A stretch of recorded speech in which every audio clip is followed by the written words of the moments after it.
Hey everyone, welcome back to another episode of this special series. We've set out to meet amazing nurses behind incredible acts of care.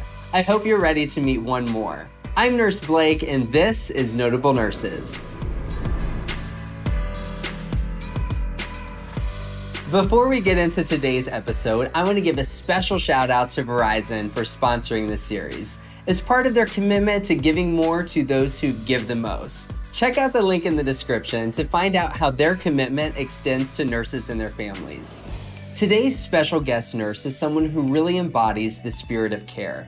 She volunteers her free time helping those in need and is working towards a better solution for the homeless population that's too often overlooked.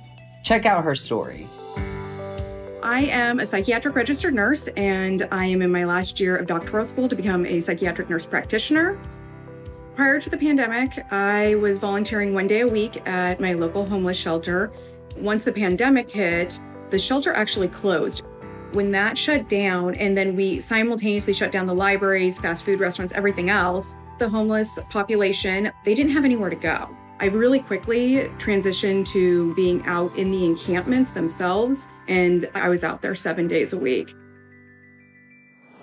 I'm so excited to learn more about Nurse Ann and her incredible persistence when it comes to providing care to those who need it the most. Let's welcome her to the show. Hey, Nurse Ann. Hi, Blake. It's so great to meet you. So I've been following you for a couple of years now, and I absolutely love you. Well, thank you so much for watching. What I love about whenever I post a video, just reading in the comments from nurses all over the world, which is why I'm so excited for you to share your story with us. Can you tell me a little bit about your work in the encampments, and can you explain what an encampment is? Absolutely. You'll see a group of homeless people that usually they have their tents together. Sometimes you'll see them on the side of freeways. There really is safety in numbers. You've spent some really long days in their encampments. What did those long days look like? So I would drive out there, I would serve breakfast, spend about an hour and a half with people, find out what they were going to need for the evening, and then I would start cooking. And I was cooking for between, like I said, 50 to 100 people a day. I'd be throwing in laundry for people. I was also making phone calls at the same time, trying to get them into their primary care. And then about 4 o'clock in the afternoon, I would do the same thing. I would go back out to my car. I would unload all the leftovers from the morning. I would put in the stuff for the evening. After I was done serving dinner to everybody, I would come home, try to feed my own family, feed myself. And then I would pretty much fall into bed and collapse at the end of the day and then get up and start over and do it again the next day. You know, everything you just explained is nursing. As nurses, it is our job to care for the whole person.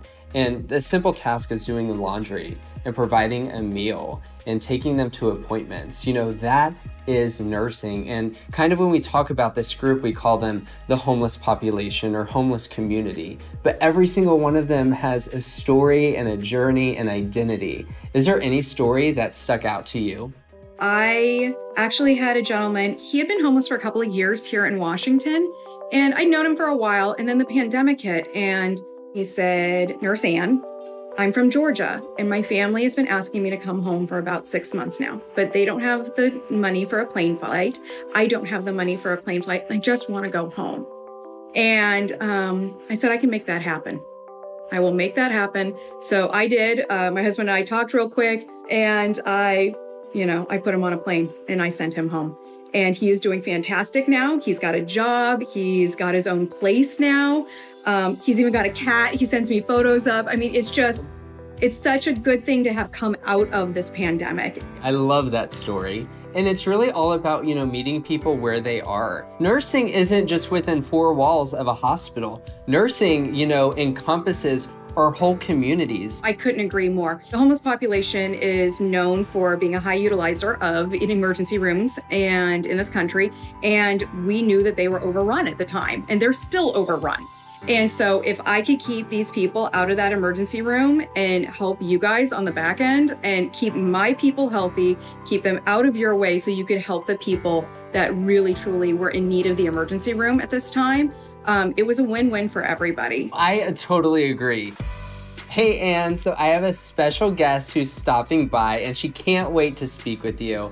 She heard about your incredible volunteer work and just wants to personally thank you. She played Dr. Allison Cameron on Fox's House, introducing my friend Jennifer Morrison. Hey, Jennifer. Hi, Blake. Hi, Anne. How are you? So nice to meet you. It's so nice to meet you too. So I totally have to fangirl just a little bit.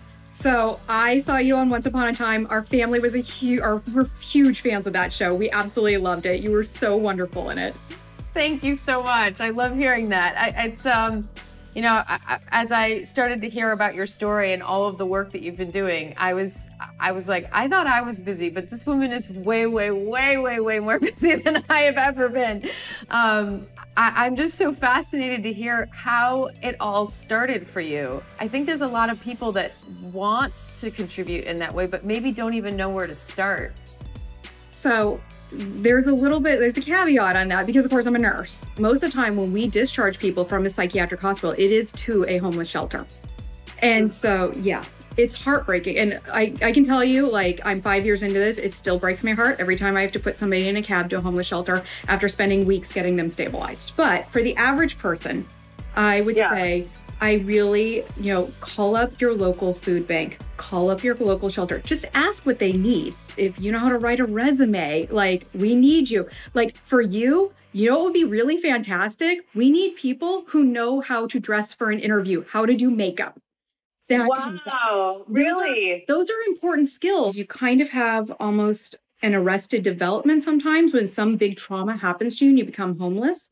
And so people kind of don't know where to go from here. So it would be to look at like food banks to call and homeless shelters to call in terms of just asking what their needs are at the time and volunteering some time. Yeah, absolutely. Yeah, I mean, and that leads me to another question for you because, I'm looking at the time spent. You're working so many hours and then you're also volunteering all these hours on top of that. And so when you get to the end of the day of volunteering, what's your sort of like wind down ritual? I am a huge UK celebrity gossip junkie. Okay. UK celebrity gossip. Like, I read the Daily Mail every day.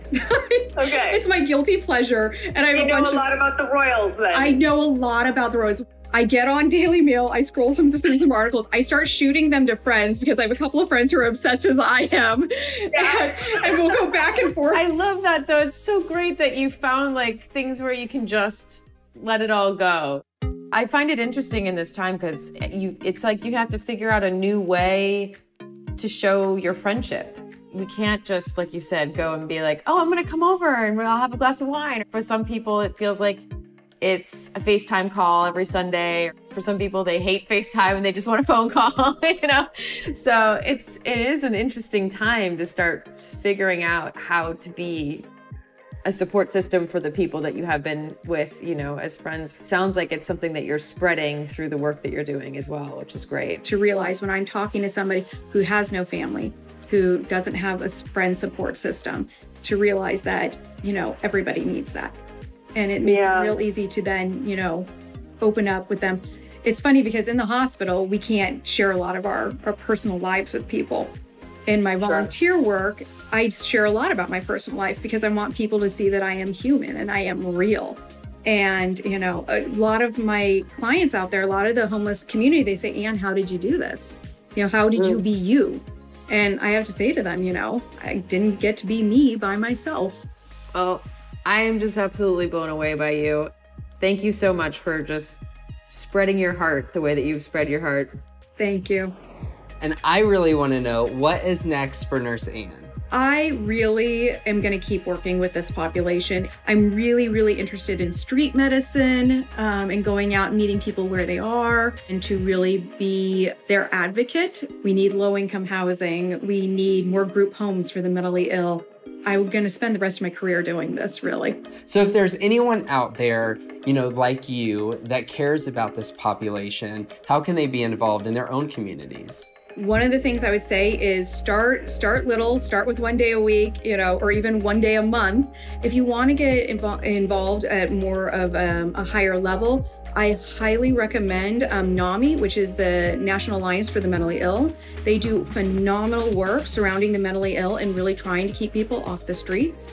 And I cannot stress enough, talk to your local representatives. See what's being done in your own community. Talk to them about what you would like to see.